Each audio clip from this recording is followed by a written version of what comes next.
হ্যাঁ, আজকে আমি দেখো যে যারা পরীক্ষা অর্থাৎ যেসব কম্পিটিটিভ পরীক্ষা, আমি একটি প্রতিষ্ঠানে দীর্ঘদিন কম্পিটিটিভ পরীক্ষায় যুক্ত ছিলাম।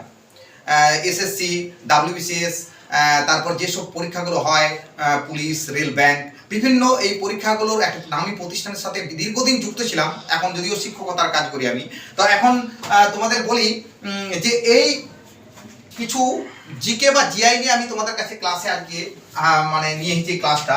এই যে কলকাতা পুলিশের নিয়োগ বা যে ডাব্লিউবিসিএস যে নিয়োগগুলো হচ্ছে বা তোমাদের ফুডে যে কিছু লোক নেওয়া হচ্ছে, সেই সব পরীক্ষার ক্ষেত্রে কি কি পরীক্ষায় প্রশ্ন পড়ে সেই প্রশ্ন নিয়ে আমি আলোচনা করছি। বিশেষ করে আজকে যেটা হচ্ছে কলকাতা পুলিশের নিয়োগের ক্ষেত্রে কীরকম প্রশ্ন আসে এই জিকে প্রশ্ন নিয়ে এবং জিআই নিয়ে আমি কিছু প্রশ্ন নিয়ে লিখেছি বোর্ডে, সেগুলো আলোচনা করছি। দেখো এরকম কিছু রিজনিং পড়ে, যেমন একটা আমি লিখেছি রিজনিংটা, দেখো এখানে 50, 9, 31 এরকম একটা রিজনিং আছে। দেখো এখন আমাকে দেখতে হবে যে এই 50 এবং 31 থেকে কিভাবে এই 9টা এলো, এটাকে আমার লক্ষ্য রাখতে হবে। দেখো আমি একটু করে দেখাই।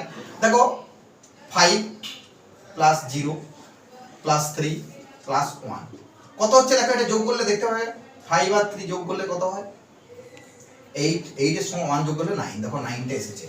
ঠিক দ্বিতীয়টা দেখো আমি কিভাবে নিয়ে আসবো, দেখো দ্বিতীয়টা দেখো এই দুটোতে আমি ক্যালকুলেশন করে কি করে আসবে 9টা, দেখো 4 + 2 + 2 + 1, দেখো এখানেও কিন্তু দেখো 4, 6, 7, 8, 9, দেখো 9টা এসেছে। ঠিক এটা পরীক্ষাতে এরকম থাকবে, দেখো 43 আর 11 সমান এটা জিজ্ঞাসা চিহ্ন দেওয়া আছে, এটা উত্তরটা বের করতে হবে।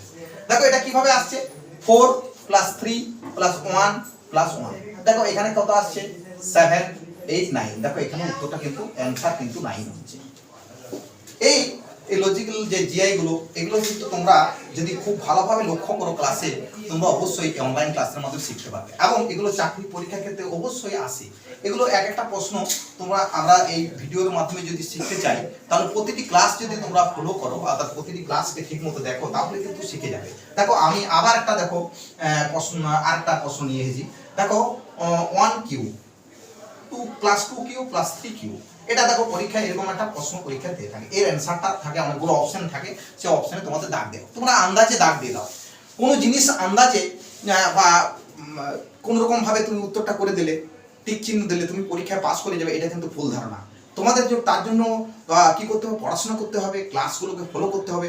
তাহলে কিন্তু তোমরা এই ছোট ছোট ক্লাসগুলো যদি ফলো করে এই ম্যাথগুলো বা জিআইগুলো পড়াশোনা করো, আর বই পড়তে হবে। তোমরা যদি ভাবো যে বই পড়বো না, তাহলে কিন্তু কোনোদিনই এই অনলাইন ক্লাস শুধু এইটুকু ক্লাসের মধ্যে দেখে নেবো। তোমাদের এগুলোর মাধ্যমে কি করতে হবে, তোমার মোটিভেশন হবে, অর্থাৎ এইগুলো দেখে তোমাদের বুঝতে পারবে কি ধরনের পরীক্ষায় প্রশ্ন আসে, এটাই তোমরা জানতে পারো। কিন্তু জানবে যে এই কটা প্রশ্ন করলে তোমরা পরীক্ষায় পাস করে যাবে তা নয়।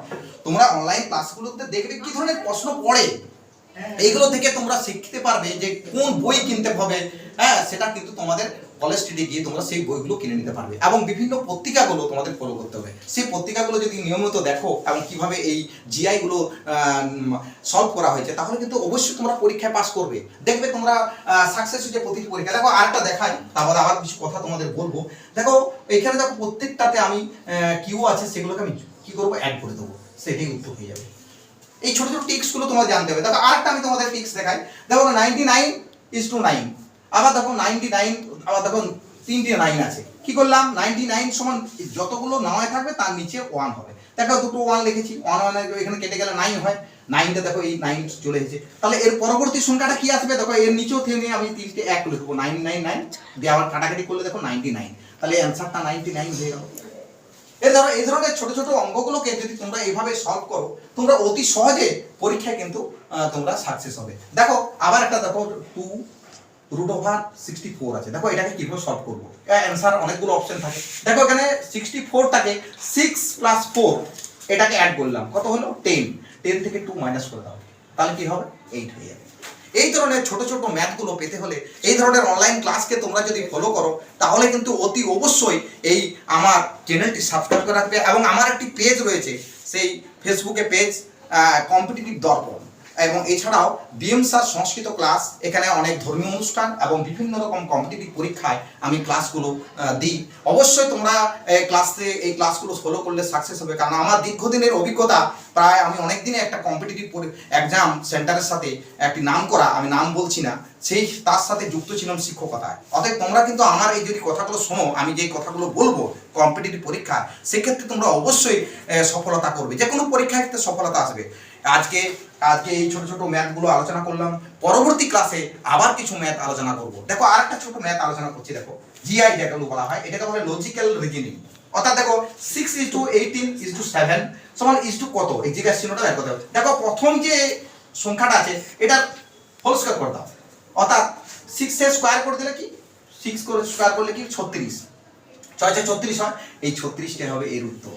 এরকম ছোট ছোট লজিক্যাল জিআই তোমাদের পেতে হলে এই ক্লাসগুলোকে অবশ্যই ফলো করতে হবে। কি আমার আবার বলি তোমাদেরকে, আমার ফেসবুক পেজ হচ্ছে কম্পিটিটিভ দর্পণ।